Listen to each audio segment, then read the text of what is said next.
जितने क्षेत्र के निवासी सभी को मैं जय श्री राम बोलूँगा।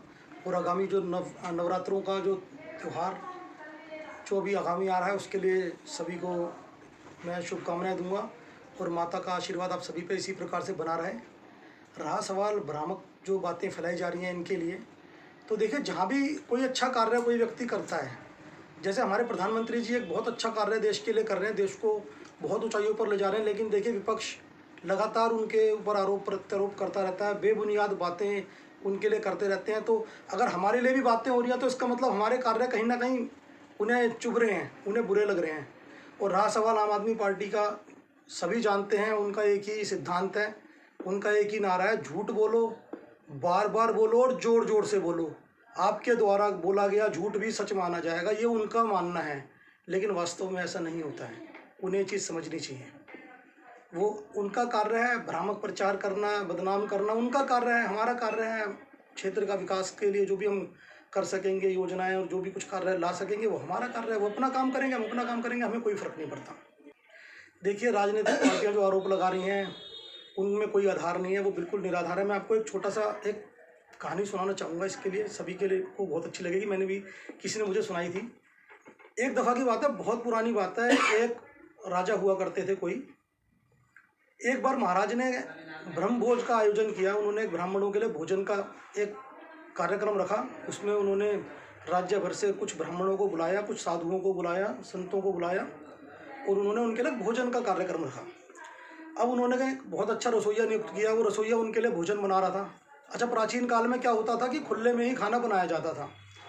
अब उनका रसोइया जब वहाँ खाना बना रहा था, एक बड़ा सा भगोना था, बर्तन था, उसमें वो खाना बना रहा था, ऊपर से बर्तन खुला हुआ था।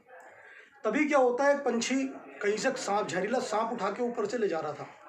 अब ऊपर आकाश में जब उस पक्षी की और सांप की लड़ाई हो रही थी तो सांप ने जहर जोर से मारा, जो जहर नीचे आकर के उस बर्तन में गिर गया।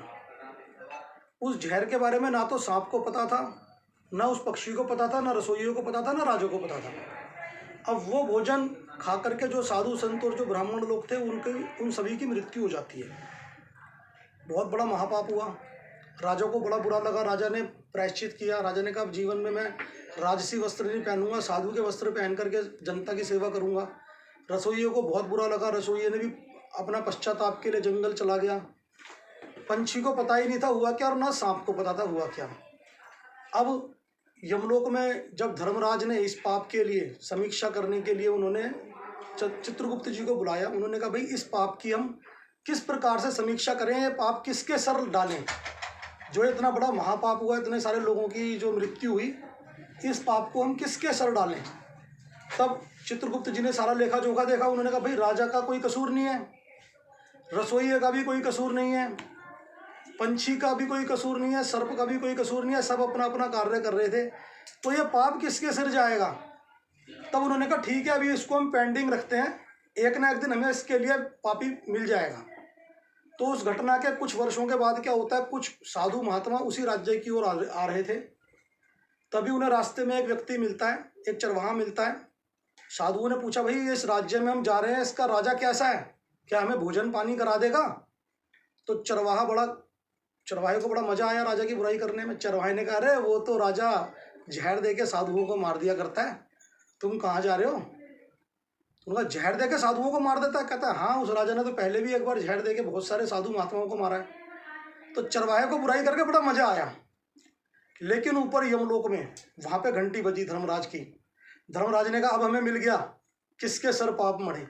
जिसको उस पाप से मजा आ रहा है ये पाप उसी के सर मढ़ा जाएगा। तो जिसको हमारी निंदा करने से मजा आ रहा है ना, आनंद आ रहा है, जो भी कोई व्यक्ति है अगर उसे आनंद आ रहा है कि भाई इनकी निंदा करने हैं, बिना बात में इनके ऊपर आक्षेप लगाने हैं, बिना किसी बात के बुराई करनी है, तो जिसे आनंद आ रहा है, हमें कोई आनंद नहीं आएगा। हम किसी की निंदा नहीं करेंगे, हम किसी की बुराई नहीं करेंगे। हमें ऐसे संस्कार नहीं दिए गए, हमारे माता पिता के द्वारा हमें अच्छे संस्कार दिए गए हैं। और जो बुराई कर रहा है वो अपने पाप का खुद ही भागीदार होगा आने वाले समय में। और रहा सवाल विपक्षी पार्टियों का, देखिए क्षेत्र की जनता ने हमें चुना है।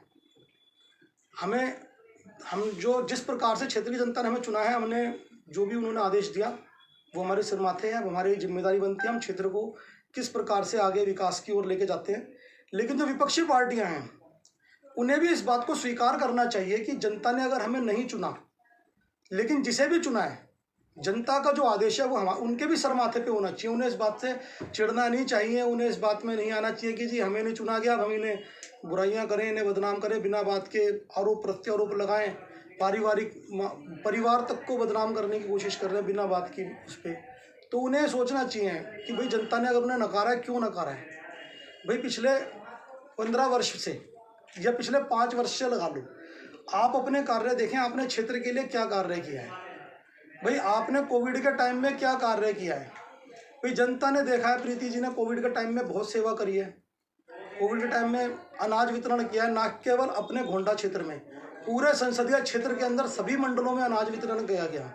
उसके अलावा सैनिटाइजरों का, दवाइयों का वितरण किया गया, बहुत सारे कार्य किए गए। शहीद भगत सिंह सेवा दल को एम्बुलेंस दी गई, अन्य संस्थाओं को दिया गया, कुष्ठ रोगियों के लिए लगातार कार्य किया गया, राम मंदिर के लिए सेवा दी गई है, पीएम केयर फंड में सेवा दी गई है, बहुत जगह सैकड़ों जगह पे सेवा दी गई है।